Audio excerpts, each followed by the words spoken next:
Here we go, everybody. Final week of the regular season in the NFL, week 18. And it was a tough one. It was a doozy. I think all four of us struggled to find plays that we really, really liked because we don't really know what the timing is going to be, how long we're going to see players on the field for, what the motivation really is for seeding. But we know there's two playoff spots up for grabs. There's four divisions yet to be clinched. And a lot of the players we want to bet on, the numbers aren't even up. So it was a tough one, but we're going to give you guys what we did find here on the Early Edge Prop Show, brought to you by BetMGM. Make it legendary. Fellas, how we feeling? Uncle Dave, it was tough, right? I'm speaking for all of us when I say that handicapping the slate was difficult. Well, part of the problem is that by the time we went to air, there were games that didn't even have player props filled yet. Yeah. So it's really hard to give player props when the odds makers aren't giving us props to consider. But that being said, there are some games with serious implications on the playoffs. Those are the games I tried to really lean into and find some props on, and I did find a few that I liked. Proppy, how do you adjust when it is a tough slate like this late in the season? Yeah, I just don't force out picks. I talk about this theme through the majority of the season, that my betting volume decreases as the season moves along. Typically, speaking or historically, at this stage of the season, I think the odds makers are very sharp. They have a lot of data points to pull from. You couple that with week 18, more than half the teams are not incentivized to play. You've got individual player incentives, but you also have a lot of teams who have already been eliminated from playoff contention. So with so few meaningful games, it's really hard to find spots, in my opinion. So I'm personally as underexposed as I am all season long. I've made just one wager for week 18s thus far. All right. See ya. Feeling good? I'm feeling good. I mean, it's what's interesting about this show and it being at 3:00. I mean, it's not necessarily a good or a bad thing. Typically, it's a good thing. But today, we might be in the middle of the show. I'm waiting for certain players to get props. Frankly, I've been waiting for the last couple of days. But with practice reports coming out and maybe some injury concerns being put to bed or just being finalized, it's very possible that throughout this show, I might come up, Dave, maybe Proppy, I'm not sure. I'm looking for one person in particular. And if he doesn't come out, I'll mention it at the end of the show.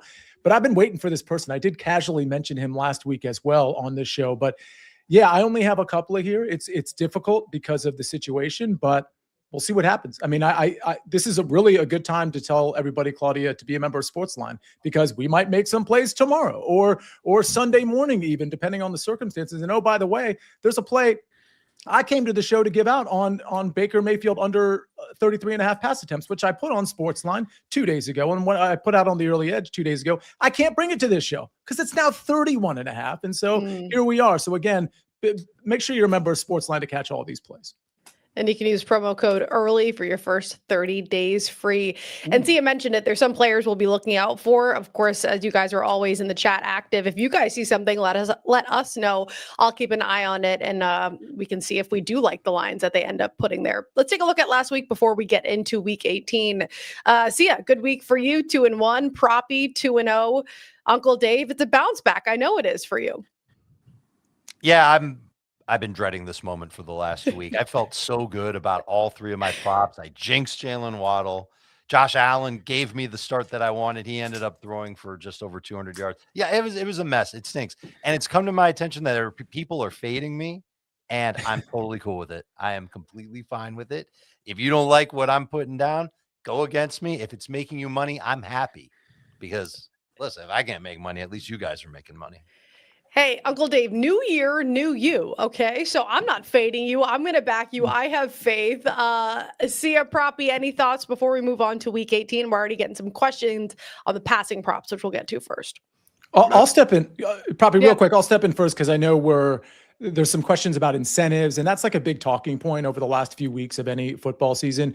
I mean, we'll probably address some of that as just kind of as we go through some picks. We'll just happen to stumble upon an incentive or two. And I know, Claudia, you're keenly aware of some of the incentives. I would say when it comes to that, be very cautious when it comes to incentives for a lot of reasons that we can get into as we go through the show. But I know Drew Martin was asking about that specifically. I'm sure we'll bring up some throughout the show. Yeah, certainly, especially when it comes to receiving. That's some of those players that I was looking to bet, but the lines aren't up yet. Uncle Dave, yeah. Yeah, just a point I wanted to make, maybe just a quick teaching point before we get into our picks. Just because I had a bad week doesn't mean I'm changing anything with how I go about picking games. I'm not trying to pick more games. If anything, I'm trying to pick less. And when I say games, I mean props. I'm sorry about that. I should have said props. But I really want to try and just stay the course with what the core beliefs are. We have all gone through cold spells. Mine's just lasting a long time. When I do break out of it, it won't be because I'm sharper or anything else. It'll just be because I'm more in tune with what players end up doing. Stay the course when you're betting. If you want to downsize your bets when you're losing, it's probably a good idea. You don't want to upsize and you don't want to take more bets. That's how the books really win. So when I give the picks today, it's with the same type of mentality that I do every single week. And I said this same spiel when I had an undefeated week a few weeks ago. So it's just a bottom line for people who bet and want to do it regularly. Just don't be afraid to stay in it, but without putting in as much or in terms of quantity or size of the wager. I think that's an important point. I would also offer, if you haven't had a downswing or a losing streak in betting, you simply haven't been betting long enough. So that's just the nature of sports betting. There's going to be ebbs and flows, and the best bettors are the ones that just trust their process, as Dave mentioned.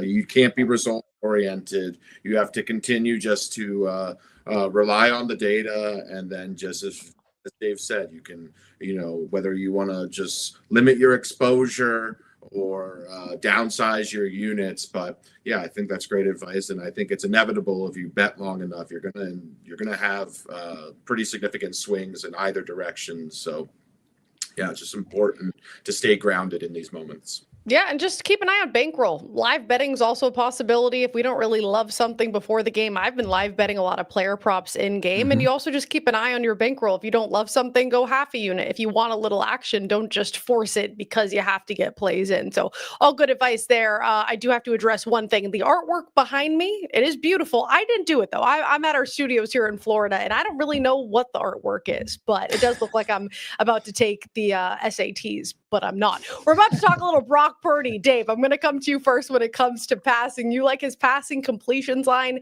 set at 22 in the hook. You're going to go over up against Seattle. I am going to take that over at minus 114. This is an interesting spot for San Francisco. Obviously, this is a game that we're talking about where both teams have a lot to play for. The winner of this game will be the number one seed in the NFC. They're going to get a bye. These are all very important things. Purdy might play this game without Trent Williams. We'll look for an injury report from the 49ers. It's already out. He's questionable for the game, but he didn't practice all week. The replacement for him isn't somebody who's particularly good.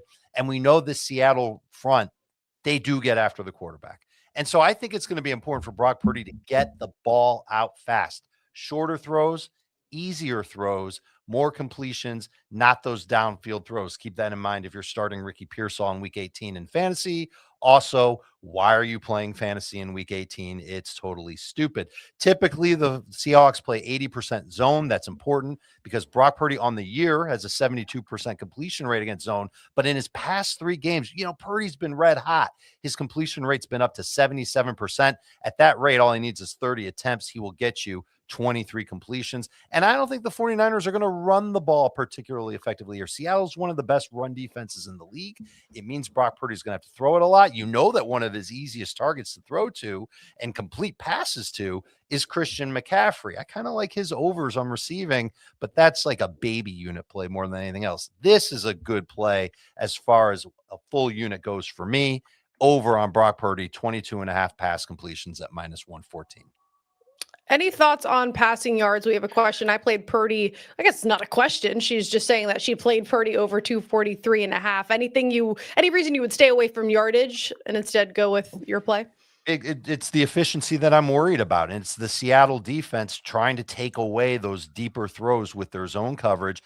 And the offensive line will be very different for Brock Purdy without Trent Williams there. There's a track record of it where Brock Purdy, without that stud left tackle, the future Hall of Famer at left tackle, he's not quite as efficient. So I'd stay away from the yardage. I like the completions better than the attempts, but I would go with both of those raw numbers before I would go with the yardage and the efficiency win there. A couple of watch outs on this one is, there is, and I think we all understand this at this point. There's rain expected throughout the game, but I don't know how much that's going to affect the game, but it's something just to take a look at. One thing I like with respect to Brock Purdy overs, especially because we're looking at completions, we're looking at dropbacks, and I know Seattle plays a lot of zone coverage, which usually you don't want to take a quarterback rushing yards there, but I do like Brock Purdy's over rushing yards. Mike McClure brought this up a few days ago on the Early Edge. At the time, it was 13.5. It's now 15.5 in a lot of places. I still like it. I know it's kind of finicky with quarterback rushing yards, but with as many dropbacks as we're probably going to see, and the pressure that can be created by Seattle, I do like Brock Purdy's rushing yards over as well. And Proppy, I know you don't have any passing props, so just give me the old hand wave if you do want to come in on any of these. I want to move on to Baker Mayfield, though. See, you mentioned him off the top. We're still getting some questions, though. People liking his over on attempts, some folks liking his completions. Just remind us how drastically that line moved and maybe why you'd stay away from chasing it now. Yeah, so I'm on Baker Mayfield under 33.5 pass attempts. So I'll just start there. I gave that out on the Early Edge, I think on Tuesday, put it out on SportsLine before that. The thing is that's now dropped to 31.5 because I think people are realizing that the way you attack Carolina is probably not through the air, although you can do that. But if you look at the quarterbacks, I think it's been since week 9 that a quarterback actually went over the 33.5 pass attempts line again against Carolina. So typically you're running against Carolina. And when you look at what happened with, let's say, Seattle against Carolina last week, 33 combined rushing attempts between Kenneth Walker and Zach Charbonnet, especially when you're considering Baker Mayfield, who has been absolutely struggling. I think you're going to lean into Bucky Irving, maybe a little bit of Sean Tucker and Rachaad White as well. I was actually looking at Bucky Irving overs when it came to the rushing attempts at 15.5. I didn't end up getting there, but I still kind of like the under 31.5 pass attempts, but I'm certainly not going to bet it since I got the 33.5. I would potentially look at his completions under 20.5. It was 21.5 earlier in the week, but at this point, the line is a complete stay away from me.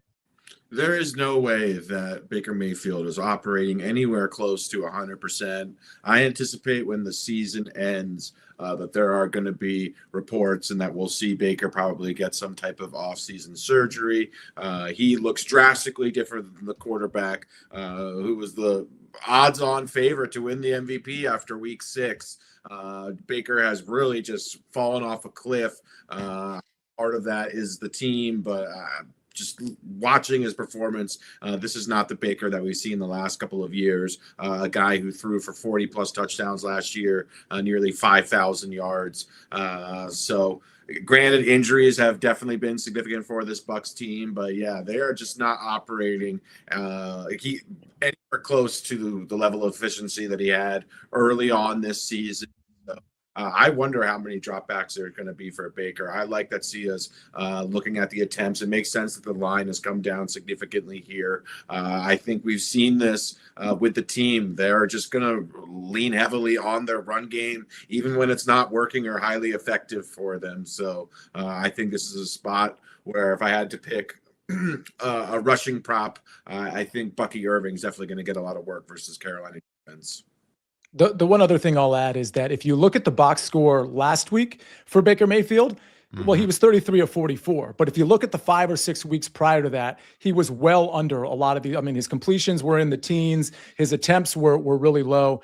And I think last week was really a product of game script, particularly in the second half, but also because the Miami Dolphins allow an incredibly high completion percentage. So obviously going into that game, you're looking at Baker probably trying to go through the air. That's a completely different thing when you're looking at Carolina.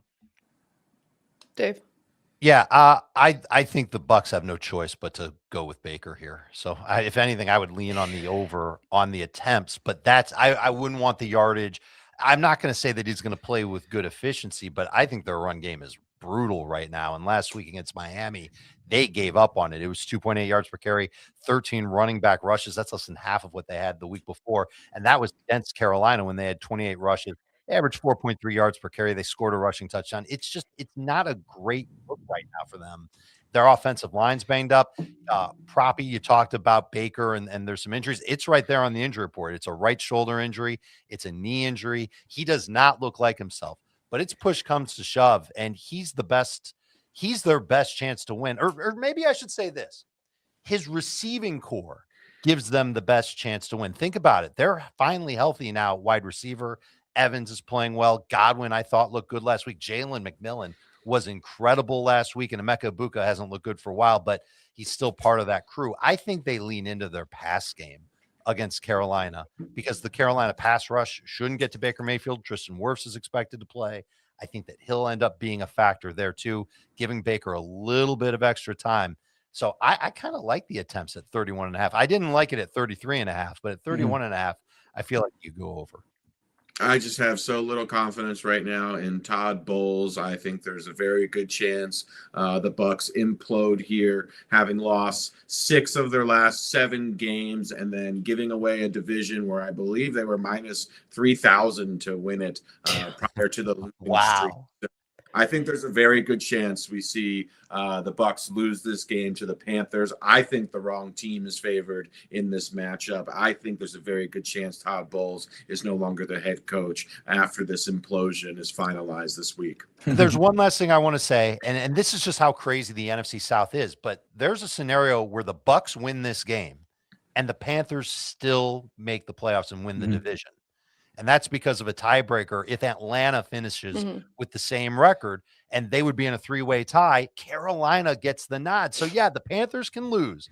But if the Falcons beat the Saints, which I think is pretty possible, I like the way the Falcons play. It's more possible than the Tampa Bay Buccaneers beating the Carolina Panthers. Yeah, like, especially with Olave. It's favored by 3.5. And so Carolina could lose this game, still make the playoffs. Todd Bowles can have an amazing day coaching, which honestly, I agree with Proppy. I don't think he's done a great job in the second half of this year managing the team.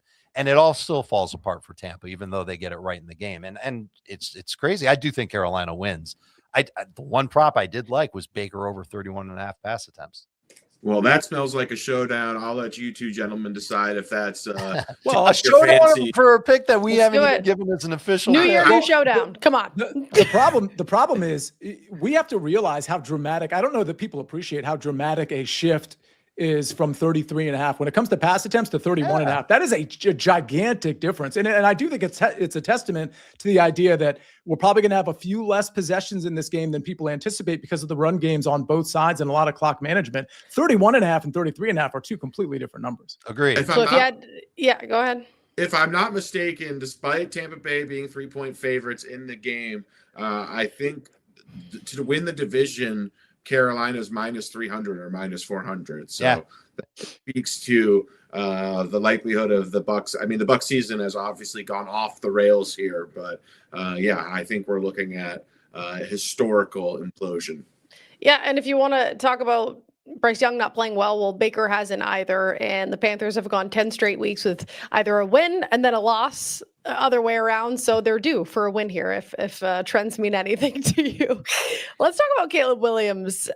Motivation, we're talking about with player incentives money-wise, but also he could be the first Bears quarterback to reach 4,000 yards. Is that a motivation factor, Sia, when you're looking at him when it comes to touchdowns? We're having a lot of questions about passing yards. Somebody saying Ben Johnson's going to want to give him 4,000. Should we go over the passing yards? Is there a reason you looked at touchdowns instead? Well, I think Ben Johnson's going to be motivated to win the game through Caleb Williams' arm to a degree. The problem with the passing yards line is it's just a little inflated. I was kind of hoping it was in the mid 220s, maybe even high 220s, but it's really in the high 230s. And I know to get that 4K, he's got to get to 270.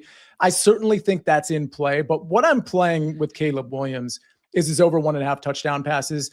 The best number you can get is minus 129. It's anywhere between minus 129 and like minus 140. A couple of books have it at minus 129 or minus 130.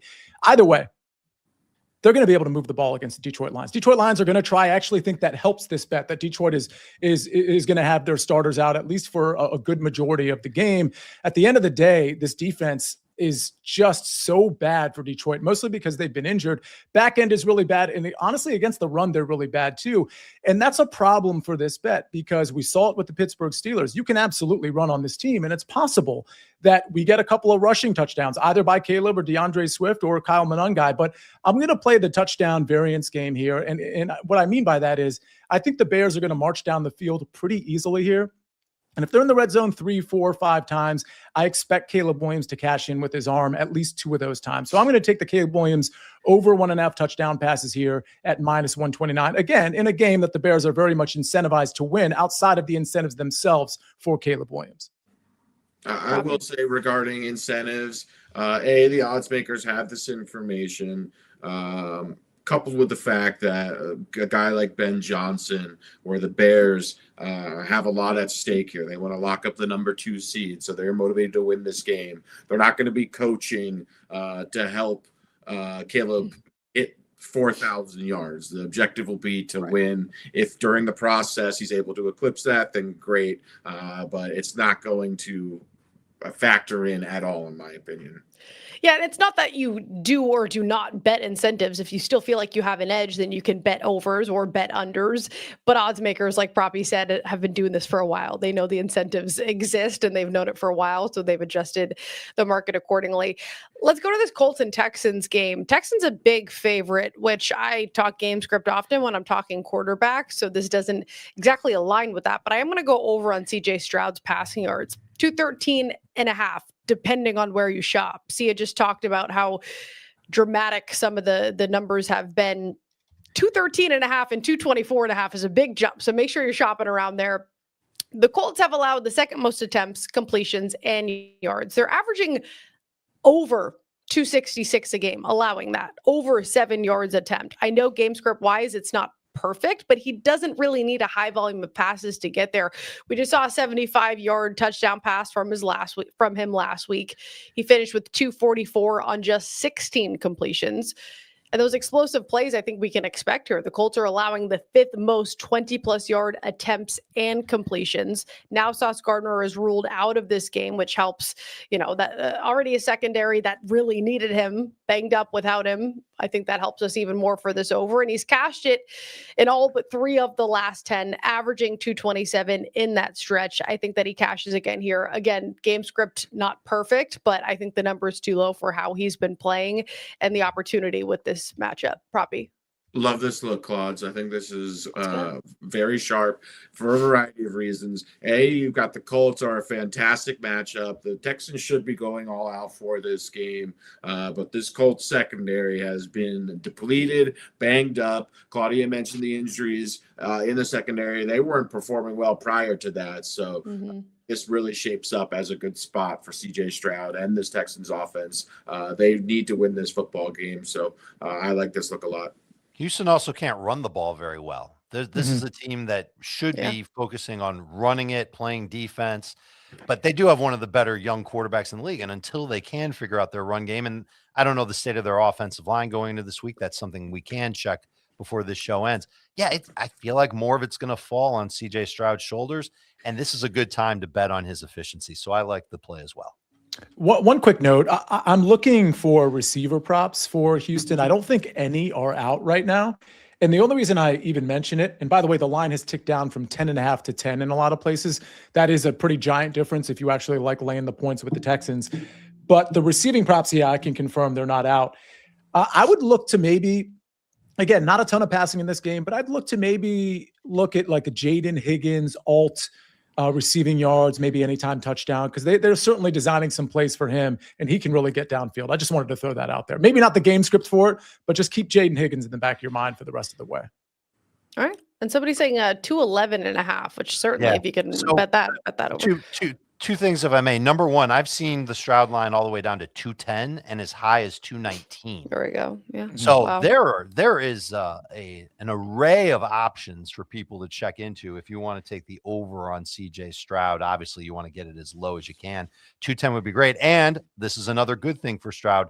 His left tackle, Ariante Ursary, he's been practicing in full. He should go. Right tackle, Trent Brown, limited on participation on Thursday. I'll double check to make sure he's the same on Friday. He should be good to go. That means that the offensive line will be healthy. That's obviously a very, very important piece to the puzzle. All aboard the CJ Stroud train. This is very rare. Claudia gives out a play and all the guys like it. We love it. Let's move on to rushing. We'll go back to that Bears-Detroit game, Dave. You like DeAndre Swift over on his carries, low at 11.5. It's really low. It's at -120 from BetMGM. And look, DeAndre Swift has given us at least 13 attempts in 4 straight games before last week. Chicago trailed in a high-scoring shootout against the 49ers. I don't think this is going to be a game they trail in a high-scoring shootout against Detroit. Maybe it'll be high-scoring, but I don't think they'll trail. I think it'll give DeAndre Swift some opportunities to tote the rock. He had 12 carries against Detroit back in week 2. Since then, he's had 12 or more carries in 10 of 13 games. And this Lions run defense is awful. Aaron Jones had 18 carries last week, and a running back has had at least 14 rush attempts against Detroit in each of their last 7 games. So this is really, what's the term that you would use? Problematic. I think it would be a run funnel. And DeAndre Swift is the lead back. He shares a lot with Kyle Monangai, but I think he'll be the lead guy looking for 12 carries. That's not a lot to look for, especially in a game that Chicago can ice with a bunch of running in the fourth quarter. And there's one other thing. This is Ben Johnson against his former team. And it's Ben Johnson against his former team that whipped his current team's butt in week 2 with seeding ramifications on the line. Teams love to get the number 2 seed if they can't get the number 1 because it guarantees them 2 home games. Chicago would love to have that. I think DeAndre Swift getting 12 carries is going to be easy for him to do against Detroit on Sunday. I see lots of nodding heads. Anything to add there, either of you? Proppy? I like it. I mean, there's always the question, just like the Seattle backfield where I was thinking about taking a Kenneth Walker over. You got the Kyle Monangai problem, but I think honestly, I would look at a lot of different DeAndre Swift things, potentially, not official plays, but somebody was asking a generic question in the beginning of the show about anytime touchdowns. Is there any value in taking those? Typically not, right? There's not a lot of value in taking an anytime touchdown, but I do like DeAndre Swift, maybe even through the air, getting an anytime touchdown. But I like his just all-purpose yards receiving and rushing. I think he could be in for a good game. Seeing about plus 100 for the anytime touchdown. His rushing yardage number is 51.5. They're sprinkleable. Absolutely. Just to add to Chicago playing for the number 2 seed, as Dave mentioned, that's 2 home games in the playoffs. Very valuable. Also, you also want to potentially 3, and you avoid the NFC West teams in round 1 if they lock up the 2 seed here. So I think they're highly incentivized. Ben Johnson also indicated they're win week. So this does look like a good line. And Mozenja bringing up a good point too. Fun storyline with Swift and Montgomery both facing their former team. So maybe some extra motivation there. One more rushing prop, and that comes from Wah. I'm going to go to that Ravens and Steelers game. Derrick Henry, over 18.5 attempts. This is up to 20.5 at some shops. If y'all see different numbers, let us know in the chat. That's what I saw this morning. Huge implications. As we know here, Lamar Jackson is set to play, which helps to open up opportunity for Henry because the Steelers defense is going to have to worry now about quarterback 1 in the passing game. No DK Metcalf is so massive for the Steelers offense, and we saw that last week. Now you also don't have Darnell Washington. So I do see the Ravens building a nice lead here, which helps us with game script. He's coming off a 36 carry game against the Packers where game script boded well there, but he had 19 plus carries and all but 2 of the last 7 wins, missing 1 by the hook. And he thrives later in the season. I know we're not going with yards here because I think the attempts was just a better line, but he's averaging the most rush yards per game, almost 104 in December and beyond, the most in NFL history.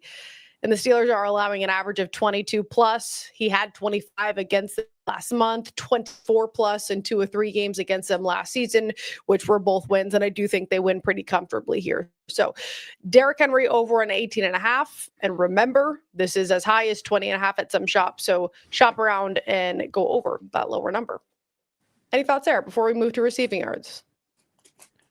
One thing I noticed is that his yardage is pretty wide too. You can find it as low as 88.5 and as high as 93.5. So there's all kinds of uncertainty. It's not just us, and it's not just the teams. Like the uncertainty is permeating into what the odds makers think too, because they've got different opinions on how they think games are going to go. And usually there's a lot of conformity, but in this case and in a couple of other cases that we've already talked about, there's not. So there's some interesting opportunities out there for those of you shopping around. Is an absolute must this week. Speaking of opportunities, we finally have a play that Proppy likes this week. Ted McMillan over on receiving yards. Talk to me, Alex. Yeah, indeed. We're going to go over. Got this one out at 55.5. It's kicked up to around 59, 58, 60 on some books. But again, this is a spot where I can count on a couple of things. One, let me tell you about a couple of tree things, as they spread it. One being Ted McMillan is the focal point of this Carolina passing attack, coming off of a dud last week. The Carolina Panthers need to win this game. Massive implication on the line here in this NFC South showdown against the Bucs. It's also a fantastic matchup. The Bucs are a significant pass funnel, coupled with the fact they've been extremely generous to opposing number one wide receivers, which Tet clearly is. An additional component is also Tet is looking to win the offensive rookie year reward. He's the odds-on favorite to do that. I think there's a great chance that he clears this line in the process, locks up that award as well. And I think he is going to continue to be the engine of this Carolina passing offense. He had a very good game versus the Panthers, versus the Bucs when they met in their previous matchup as well. I do want to ask quickly, and we're having some questions there. Do you think there is any chance that Tyler Shuck actually wins that award?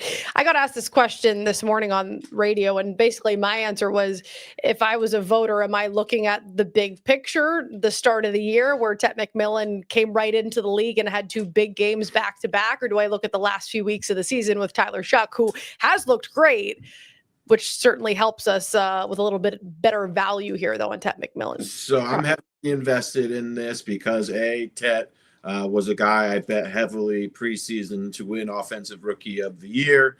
And then as the seasons progressed, I gave out his pick at points.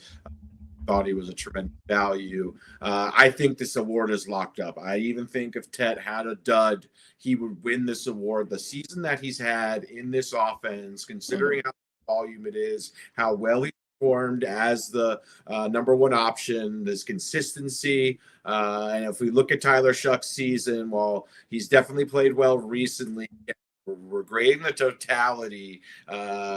Tet has absolutely had a stronger season than Tyler Shuck. To Tyler Shuck's credit, he's certainly played well these last few weeks. But again, this market is very reactionary. When you've got guys like Chris Olave campaigning for Tyler Shuck, that's going to impact the market here. But I think without Olave for Tyler Shuck, it's going to be less likely that he has an ultra productive day. But if Tet can get to 1,000 yards, I believe he's 68 yards shy or 72 yards shy. 71 shy of 1,000 here.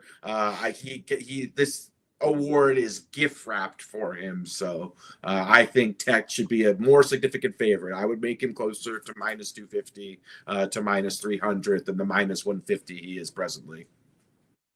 I like. Go ahead, Sia. Go ahead, Dave. Nope, you're younger. You're first. Oh, I thought. Okay. Am I? So I actually like Tyler Shuck if the following things happen.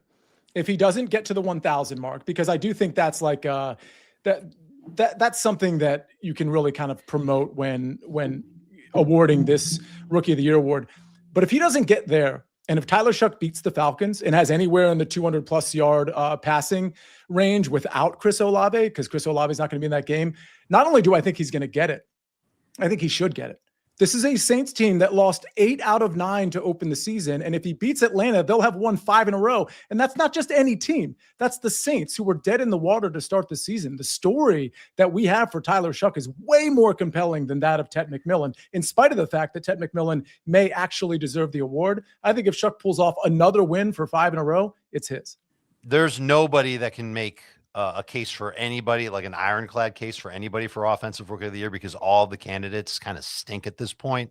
But this is just following up on what Proppy said. If Ted McMillan does get 1,000 yards, and if the Panthers make the playoffs, then it's reasonable to say, here's a receiver that hit some simple milestones. His team made the playoffs. They might not have been able to do it without him. they'd give him the nod for the award over Shuck, who's played great. Seems like he's going to be the Saints starting quarterback next year, and they'll take it from there. But it's really just an underwhelming class in terms of just how they've performed over the balance of the season. It's been one rookie for 4 or 5 games, another rookie for 3 or 4 games, at least in the case of McMillan. And Claudia, you touched on this. He started the year fairly strong, and now he could be really strong at the end of the year to help Carolina make the playoffs. I think that's how he wins the award. And the Panthers, again, they're playing to win the division and to have a home playoff game. They're not doing this to try and get Tedoroa McMillan to over 1,000 yards. If they win this game and Tedoroa has 1 catch for 5 yards this week rather, then so be it. But in the event that they can use Tedoroa McMillan, and this is a bad Tampa defense right now. Their pass rush might be a little bit better, but their secondary is all banged up and brutal. We could see Tedoroa McMillan easily get 100 yards in this game. Much less, what's the number, 55.5 or 58.5? Whatever the hell it is, 60-plus yards. Tedoroa McMillan should be able to get there against this defense. Yeah, everyone's saying it in the chat. It sounds like a ladder opportunity. And in his second game in the NFL, he put up 100 yards. So we know Tyler Shuck has thrown 9 touchdowns this season. And again, he's played well. The story is good, but there's just not enough sample, in my opinion, to award someone who's performed as well as Tet has in this offense, this low volume passing offense with Bryce Young averaging 200 passing yards per game. Tet has been the focal point of the defensive game plan week in, week out. Again, the numbers aren't like eye-popping, but the offense is putrid, and Tet has still been very good. His efficiency metrics are very good. Tyler Shuck has been impressive the last couple of weeks, but it's come against very poor opposition, and the totality is not impressive. I think this is Tet's award to lose.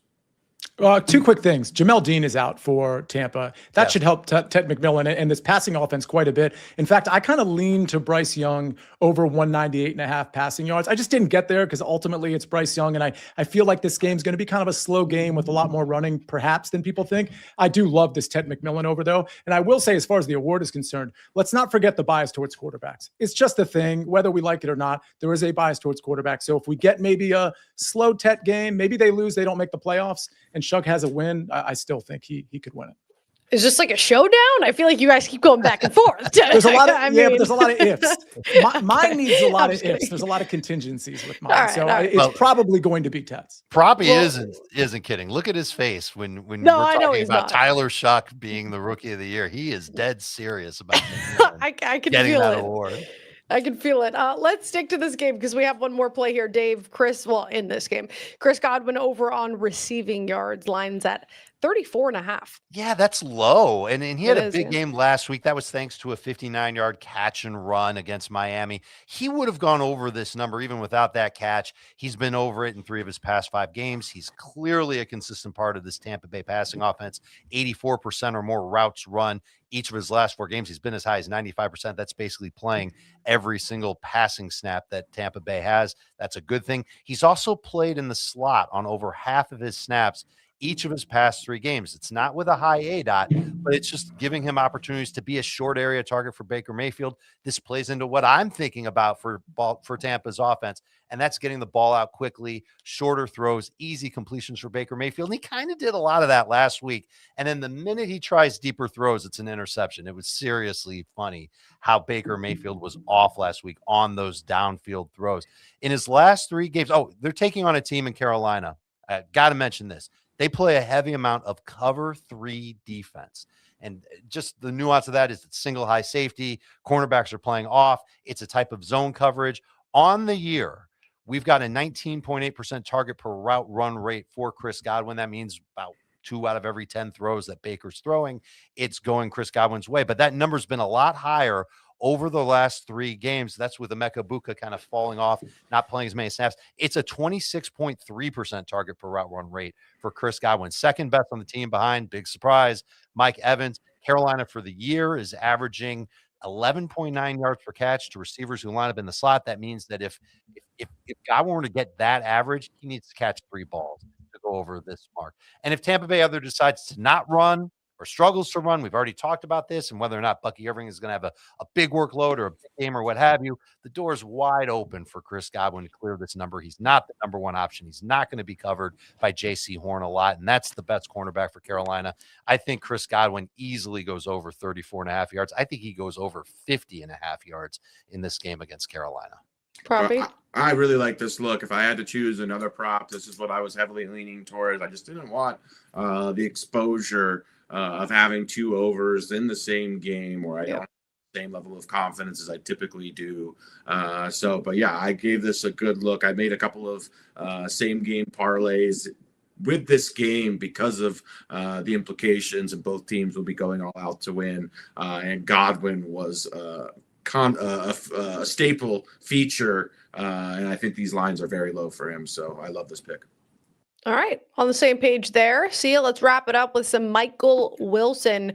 Lines out at 65.5 receiving yards. They're taking on the Rams, a big dog. They're catching 8.5 points. And we did just get a tweet from Shefty saying Marvin Harrison Jr. officially on injured reserve. So, of course, that opens up few more targets for Michael Wilson. Yeah, and we kind of knew that Michael Wilson wasn't playing. I'm not looking at the screen right now or at the camera because I'm looking to see. Yeah, Marvin Harrison. Say it again. Yeah, we know what you meant. You said Michael Wilson. You meant Marvin Harrison. Oh, did I say Michael Wilson? If Michael Wilson isn't playing, I don't know if I want to take an over. Yeah, I'll go under. So I'm looking to see if other books populated the Michael Wilson line. And the reason I say that is because BetMGM was the only outfit that had it at 65.5. So I'm really waiting to see where other books opened it up. Does anybody see? I can check. I'll check for you right now. Yeah. I got it, guys. Go ahead. Anyway, just talk to us about it, and then we'll see if we can find a better option. There's nothing. Only MGM's got it. Only MGM. Okay. Because, I mean, I think it's important. It's possible that some books might open this at a lower number. I think probably on the Marvin Harrison news, just the fact that it's just put out there, even though we all kind of knew it anyway. I mean, we knew he wasn't playing in this game. So the IR messaging doesn't really matter. I suppose a book could open this higher, but I do think that it's possible a book opens this at 63 or 64.5. Either way, I like the 65.5. I mean, when you don't have Marvin Harrison in the mix, we've seen it the back half of this season. In fact, it struck me when Dave mentioned Emeka Egbuka, because I'm like, as soon as, I don't know what's happened to Emeka Egbuka over the last 2 months, but that was around the time Michael Wilson started emerging, which of course was around the time Jacoby Brissett became the starting quarterback. He is the guy. He and Trey McBride, this is such a condensed target share, especially when you take Marvin Harrison out of it. So in a game where Arizona's just going to roll out their starters like they always do, I mean, they've lost a million games in a row, but they're playing in optimal conditions against the Rams. I think the Rams are going to play their starters. We kind of have to wait and see. I know what Sean McVay has said, but they're not incentivized to play all their players for 4 quarters if Seattle beats San Francisco. I think that's the situation where if San Francisco loses that game, the Rams are kind of locked into their seed. With all that said, they are going to roll out their starters for a while, and we're going to have Arizona rolling out their starters. 93 yards to get to 1,000 for Michael Wilson. I do think that's kind of important for a player like Michael Wilson, but either way, it's such a condensed target share. Love Michael Wilson in this matchup. And by the way, the secondary for the Rams, the way you try to exploit them is through the pass, not through the running game. A running game that doesn't really exist for the Cardinals anyway. Another player you were looking at here was Kevin Austin with the Saints, and Alvin Kamara's out. Chris Olave is out. That leaves Kevin Austin Jr., Dante Pettis, Juwan Johnson, who's actually had some good games. That's one guy that I would look at. I didn't really look into the numbers yet, but somebody I would keep in mind. What's it at? 60. It's high. Yeah. 60. I mean, it's going to be a good game script for it, right? So I would assume overs there. Has anything popped up for you on Kevin Austin? Unfortunately not. If you recall last week when I took the Chris Olave play, I mentioned, hey, if you're looking at a speculative ladder play, look at Mason Tipton and Kevin Austin. And now Mason Tipton was out for that game because he was injured. And I think and by the way, Kevin Austin had a great game if you did decide to ladder it. I also said, by the way, to take Tyler Shuck over 1.5 touchdown passes as a lean at plus 155. That hit. He probably should have had 3 in that game. But I do like Kevin Austin because Olave is out. Mason Tipton news, I think, is the reason we don't have a Kevin Austin line yet. But it was very clear that Shuck trusted Kevin Austin early and often in that game. So I really like him in this matchup against the Falcons, where we suspect Tyler Shuck's going to be throwing a decent amount against Atlanta. So that's just a lean for me when the prop populates. Okay, I want to mention a few more things before we do a recap of our best bets. Incentives have been a big storyline heading into this week. Some of the players that I did not see props for yet, but to keep in mind, again, odds makers have adjusted accordingly, but motivation will be there. Hollywood Brown with the Chiefs, he's a touchdown away from $750,000, 3 touchdowns away from $1 million. Stephon Diggs with the Patriots, as a Patriots fan, I hope to God that he plays, needs 30 yards to earn $500,000. And then Deebo Samuel with the Commanders, 93 receiving yards away from $450,000. So keep an eye out for those incentives. And one more question before we do a recap of the best bets. Just curious what you guys think. When I looked at the Steelers and I looked at last week not having DK Metcalf, Pat Freiermuth was their main guy. Scotty Miller was the next guy with, whatever it was, 25 yards. How do you guys approach, if you do at all, that receiving room? Do you bet on their offense at all, Proppy, when you look at the receivers? Do we take a lot of stock into what happened last week in terms of targets, or do you just stay away? I think it's fair to look around. I mean, again, they've been platooning players. They don't have guys with elite route participation, even the tight ends. But Pat Freiermuth interests me just because we've seen him get there before. No Darnell Washington, if I'm not mistaken, in this game. So yeah, that should lead to him at least running routes on the majority of passing downs. Aaron Rodgers has to throw somewhere, and I think Pat Freiermuth is interesting at just 27.5 receiving yards. I was this close, Dave, to betting MVS because he saw 9 targets last week. Only 3 catches, but is there a world where they really look to him 9 times again? No, because he's proven time again and again and again that he's not a reliable receiver. He's a fast receiver, but just as a downfield guy, especially if Aaron Rodgers just doesn't have the kind of time to throw downfield, I think it's a risk putting your money on him. The one play that I kind of like from this game is a Kenny Gainwell anytime touchdown. It's at plus 180. You might even be able to get it for a few shekels more. It's almost 2-1, and we know that he's a big part of the passing game for Pittsburgh. He'll get some carries near the goal line as well. I think he's worth that kind of risk here, given the odds that they're giving us at plus 180. Okay. And Kirk is saying Juwan Johnson, 57.5 receiving yards. I think I'd go over that. I got to dig into it a little bit more. Don't forget, SportsLine, we write up all these plays. I wrote up both of mine before the show started. It's so important to get ahead of the lines, especially as the slate gets smaller. Odds makers have their eye on it even closer. The market is pushing these numbers quickly. So make sure to sign up for SportsLine. You can use code EARLY for the first 30 days free. Let's take a look at a recap. Small from us today, slate, but that means we spent a lot of time on each one. Uncle Dave, want to rip through yours? Yeah, Brock Purdy over 22.5 pass completions at minus 114. I would play this over 23.5, and that would be the max. I would not go to 24.5. DeAndre Swift over 11.5 carries at minus 120. Would not play higher than this number. Do not take it at over 12.5. I feel much better about it at 11.5. And then Chris Godwin over 34.5 receiving yards at minus 114. This is my favorite prop of the week. I would literally play this up to 49.5. I think he's got a shot to have a solid game. Certainly better than 35 yards against Carolina. See ya. So we're gonna make an ad. I advertised at the beginning of the show, and this is a big thanks to Dave and somebody else in the chat, Kirk Schroyer, pointing this out. I said, hey, props might populate during the show. I've been checking for Kevin Austin for the last probably 24 hours. And finally, FanDuel is the one outfit that has a prop out on Kevin Austin. It must have happened in the last 20 minutes, and we're going to take it. So I'm adding to my official picks, Kevin Austin over 35.5 receiving yards. Boom. It's magic. Look at Ben, our producer. Hit the like button for Ben. How about Let's that? go. Kevin Austin over 35.5 receiving yards, minus 114. I do also want to point out, so that's one of my official picks. Michael Wilson, BetMGM's the only one that has a line out. And I said, hey, maybe other books will open it at 63 or 64. Well, guess what? BetMGM lowered it to 64.5. Maybe they took some action on the under. So I guess my play is still 65.5 receiving yards. But I just want everybody to know the only book that has this prop out has it at 64.5 right now. And then I'm going to take Caleb Williams over 1.5 touchdown passes at minus 129.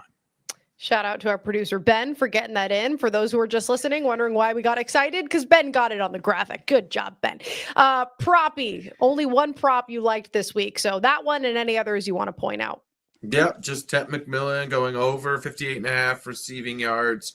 I'd play this up to 60.5, where it's at right now on some books. But yeah, looking forward to a big performance by Tet, and hopefully we can cash these Tet Offensive Rookie of the Year awards in the process.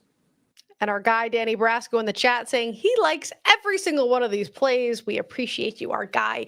CJ Stroud is going to be my passing yards play. I'm going to go over 213.5. Make sure you shop around for that number. And then Derrick Henry, which MLB Dream says he likes. We're going to go over 18.5 attempts. Again, make sure you shop around there. And I think we had a question, would I go over 19.5? Yeah, I do think they give him the ball 20 or more times, because why wouldn't you? They're going to build a lead. They are the better team, and they're at their best when they're feeding him the ball. This was fun, guys. New year, same squad. I don't really know what the schedule is going to be moving forward, to be completely honest, but we will let you guys know. Well, there it is, right there at the bottom of the screen. Is it? Yes, Yeah. We'll have a show next Friday at 3 p.m. Okay. Just kidding. We'll be here, same time, same place, for Uncle Dave, for Proppy, for Sia. I'm Claudia Bellofatto. Thanks for hanging out with us, as we always like to leave you with. Let's hit Let's it hit it big! Good luck.